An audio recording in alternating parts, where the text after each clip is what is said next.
Bonjour, chers internautes d'Africa League News.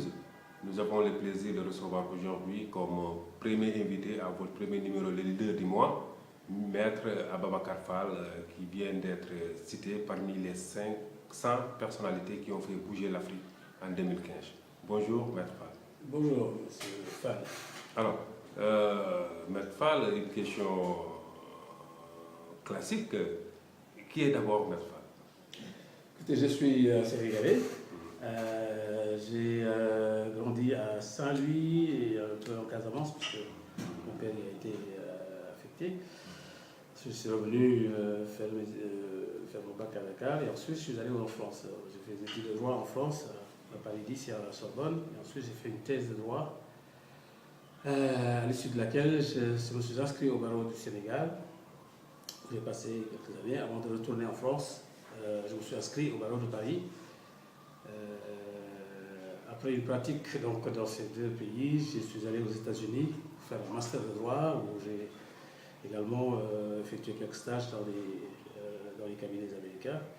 Et voilà, donc j'ai travaillé ensuite, j'ai occupé différentes fonctions. J'ai travaillé un peu pour un projet de la Banque mondiale ici au Sénégal, qu'on appelait le Comité de réforme juridique.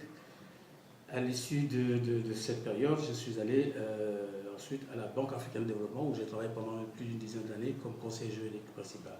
C'est à l'occasion de ces fonctions de conseiller juridique à la Banque africaine de développement, que j'ai eu à travailler sur les projets dont on parlait à Financial Afrique, notamment un projet important qui est celui de la Facilité africaine de soutien juridique. La Facilité africaine de soutien juridique est une institution internationale dont j'ai été donc, le président du conseil de gestion. C'est une facilité qui a pour objectif, en particulier, d'assister les pays africains dans la négociation des contrats internationaux. Parce qu'on sait que les Africains manquent d'expertise et de ressources humaines dans ce domaine-là. Et c'était là le principal objectif de la mise en place de cette facilité. Entre autres, puisqu'il y avait d'autres objectifs, notamment l'objectif d'assister les pays africains dans la gestion des litiges liés à la dette, parce qu'il y avait beaucoup de procès liés à la dette souveraine, la dette contractée par les États. Donc la facilité était précisément l'instrument qui a été imaginé par les bailleurs de fonds internationaux et par les G7, parce que ça a été soutenu par les pays du G7, pour justement que les pays africains disposent d'un mécanisme qui puisse les aider à obtenir des ressources financières destinées à les appuyer dans ces différents domaines, notamment la gestion des conflits, des procès relatifs à la dette et la négociation des contrats commerciaux internationaux. Il y a un troisième objectif qui est celui du renforcement des capacités.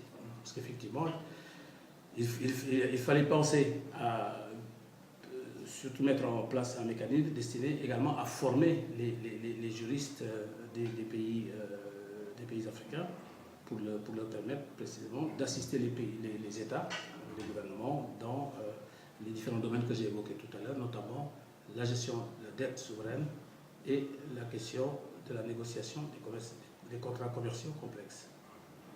Alors, comment c'est fait, voilà, comment on a procédé pour que vous puissiez faire partie de ce noyau dur, quoi? Je pense que bon, c'est un ensemble d'événements qui ont contribué à cela.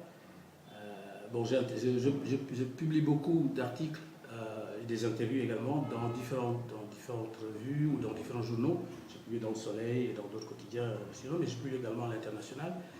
Mais avec Financial Afrique, j'ai eu à faire beaucoup d'interventions sur des thèmes d'importance, des thèmes relatifs au développement, notamment la question de l'accaparement des terres, le foncier, l'accaparement des terres par les sociétés étrangères, la question de la négociation des contrats miniers, notamment, la question de la dette souveraine, en particulier la question des fonds vautours qui sont un problème extrêmement important auquel font face les pays africains. Donc voilà, je crois qu'il y a un ensemble d'événements qui ont contribué à ce que le Financial Afrique a estimé que je pouvais prétendre, en tout cas, je pouvais désigner personnalité et on fait bouger l'Afrique, ce que je trouve très modestement, j'ai accusé le coup et j'ai trouvé ça vraiment, pour moi, je ne pense pas avoir mérité ça, parce que je crois qu'il y a des gens beaucoup plus importants que moi sur ce continent et qui font des choses beaucoup plus importantes. Mais bon, très modestement, j'ai reçu cette distinction avec beaucoup de modestie, mais également avec beaucoup de satisfaction. Parce que c'est la seconde fois d'affilée que le Financial Afrique me désigne à c'est la seconde fois. Oui, c'est la seconde fois. Absolument. L'année dernière, en 2014, j'ai fait partie des personnalités qui ont marqué le continent, qui ont marqué l'année. Et cette année, il semblerait que je sois parmi ceux qui ont fait bouger le pays. J'espère que les initiatives dont j'ai parlé tout à l'heure, en particulier la Facilité africaine de soutien juridique, j'espère que ces initiatives, effectivement, ont contribué à améliorer le sort des pays africains dans les domaines que j'ai évoqués tout à l'heure, à savoir la gestion de la dette, puisqu'on a assisté, la Facilité a assisté beaucoup de pays, dont la RDC, le Congo, la République du Congo et un certain nombre d'autres pays. Elle les a assistés donc à gérer les questions de litige liées à leurs dettes. Et par ailleurs, la Facilité a également assisté les pays africains, certains d'entre eux, dans la négociation des contrats commerciaux, puisque vous savez que dans les contrats relatifs aux ressources naturelles, notamment contrats miniers, contrats pétroliers, contrats relatifs aux ressources forestières ou même aux ressources foncières, sont des contrats qui sont extrêmement complexes et qui nécessitent une certaine expertise, une certaine technicité juridique que nous n'avons pas nécessairement toujours. Et ce sont des domaines dans lesquels il a fallu donc assister les pays. Et je crois qu'aujourd'hui, nous avons un bon niveau de retour en termes d'investissement de ressources humaines. Ce retour permet aujourd'hui de faire en sorte que les pays africains puissent, en tout cas certains d'entre eux, puissent valablement négocier de manière durable et de manière favorable les contrats commerciaux liés à ces domaines, notamment les infrastructures, le foncier, les ressources minières, etc. Okay. Donc vous avez eu à assister des pays africains dans ces domaines, mais pour votre pays, le Sénégal, est-ce qu'on a une fois sollicité vos compétences en la matière? Alors, le Sénégal, pendant que moi j'étais membre, et pendant 2 ans j'ai été membre du comité de gestion de la Facilité, et pendant une année, donc j'ai présidé le conseil de gestion, nous avions, j'avais personnellement d'ailleurs fait en sorte que le Sénégal puisse introduire une requête auprès de la Facilité. Et c'était à l'occasion, c'était pour la révision du code pétrolier. Bon, depuis, disons, le management de Petrosen a changé, c'est comme ça que je peux le dire, et les choses n'ont pas bougé de ce côté-là. Donc la requête que nous avions demandé à être introduite par le Sénégal n'est toujours pas parvenue. En revanche, à la BAD, il y avait effectivement une requête du gouvernement du Sénégal pour assister le pays dans la réforme du code pétrolier.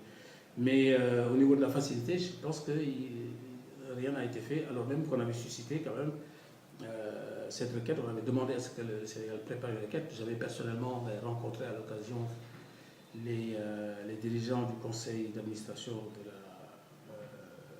Petrosen, mais depuis lors, je crois que rien n'a été fait. Il semblerait qu'aujourd'hui, il y ait eu... Ça, c'était à quelle année? Alors, il y a 4 ans. 4 ans. 4 ans, je pense. Alors, il semblerait que maintenant, qu'aujourd'hui, le code soit en train d'être réformé, que la procédure soit en train d'être finalisée, qu'elle a déjà été engagée, etc. Ce qui est tant mieux. Mais il n'en demeure pas moins que la Facilité peut toujours, même après, assister le Sénégal dans la mise en place effective du code, parce qu'un code, c'est un texte, il faudra l'appliquer. L'appliquer, c'est-à-dire le mettre en pratique dans ses différentes composantes, notamment la mise en place des institutions de gestion, la formation du personnel dans différents domaines, la formation de la société civile, des communautés locales, etc. Donc je pense que rien n'est encore perdu. Le Sénégal peut encore bénéficier de de l'assistance de la Facilité africaine de décision juridique. Alors, je rappelle aux internautes que vous êtes aussi membre de l'Association sénégalaise des alumni. Alors, quel est le message que vous adressez à tous les membres vraiment de cette association au niveau national et au niveau international? Alors, il faut rappeler que l'association des alumni, c'est l'association de tous les anciens boursiers et stagiaires du gouvernement américain. C'est-à-dire que tous ceux qui ont bénéficié de l'appui financier du gouvernement américain pour effectuer des stages, des séjours professionnels de longue durée, etc. Moi, j'ai personnellement été ce qu'on appelle Humphrey Fellow. Donc, c'est un programme d'une année. Il y a bien longtemps que j'ai effectué ce séjour professionnel aux États-Unis. D'ailleurs, j'en ai profité pour faire un diplôme master de droit américain. Aujourd'hui, nous avons une association très dynamique, très diversifiée, dont vous êtes vous-même un membre. Et je pense que nous avons aujourd'hui l'obligation, en tant qu'ancien boursier et stagiaire du gouvernement américain, justement de restituer au Sénégal ce que par ailleurs on nous a donné. Parce que ce qu'on nous a donné, la formation qu'on a reçue ou l'expérience qu'on a acquise à l'extérieur, c'est précisément pour remettre tout cela au bénéfice de notre pays. Donc, je lance un appel vibrant à nos compatriotes membres de l'association pour qu'on s'attelle justement à organiser des séminaires de formation, des séjours d'information dans le contexte du développement qui est celui du Sénégal aujourd'hui.